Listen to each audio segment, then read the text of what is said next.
resource for women battling cancer starts up right here in San Antonio next week. It is the first gynecological cancer support group in South Texas, and the oncologist leading it feels it will save lives. We got a chance to sit down with her and a founding member, and Ursula Perry. How's that story? Family and friends don't understand how you're scared every day. You don't know what's coming next. Jessica Romero was diagnosed with cervical cancer just last year. The mother of 3 is on her 2nd round of treatment now and helping to get a new support group off the ground. You know, people will make new friends, be able to just call up somebody and be like, hey, I'm not having such a good day. Can you talk me through it? Purple Heals is the first support group for women battling gynecological cancers in South Texas. We're talking about organs that define us and these patients as women. The brainchild of Dr. Georgia McCann at UT Health San Antonio, Purple Heals will be a beam women can lean on when they need it most or feel lonely in their journey. It's very scary, and being able to hold on to somebody that's going through the same thing as you is going to be a great thing. I think it's life-saving, to be honest. I really do, because the treatments that these women have to go through are pretty intense and very difficult to tolerate. Both Romero and Dr. McCann have high hopes for the group, and they want women to know one thing. Well, I think the most important thing for them to know is that they are not alone. Ursula Perry, KSAT 12 News.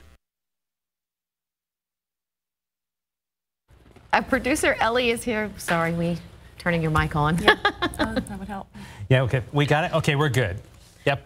Ellie, thanks so much for being with us. You actually went out and did the research on this story, and as a cancer survivor, I can tell you support is the most important thing because you do feel so alone. Yeah. So it unites them. What was that like talking to her? Well, it hasn't started yet. It starts next week, and so that'll be at the UT Health Science Center at their building there. I'll have the address online, but she said that she gets support from her mom, and her mom will hug her and tell her it'll be okay, but the truth of the matter is you don't know that. Mm-hmm. And that's one of the scariest points. And so having people who know what an anxiety attack, because you don't know how much longer you have to live, mm-hmm. is so helpful. And and the doctor saw that too. She saw that in one of her patients that didn't really speak to anybody when she was in the hospital mm-hmm. getting treatment.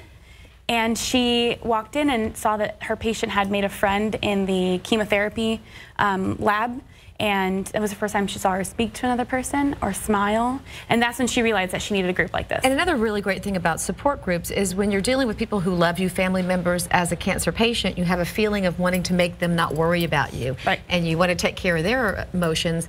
When you're at a support group, you can just open up because yep. you're all experiencing the same thing. Yep, exactly. Yeah, and so you think about it, and she said that gynecological cancers are often underrepresented. So not only do you feel alone because your family isn't going through this, you feel alone because it's a type of cancer that doesn't get a whole lot of recognition, and it's not always in the press. And there are a lot of them. We're talking cervical, endometrial, and ovarian, and vulvar as well. And so there's a lot of them that you just don't want to talk about those, your reproductive health with people. Right. But you need to, and specifically people who are going through the same thing. And we're going to put this one online? Yes, yes. And the group meets every 3rd Wednesday at 6 o'clock. Starting next week. Starting next week on the 19th, and we'll have that address for them online. Thank you, Ellie.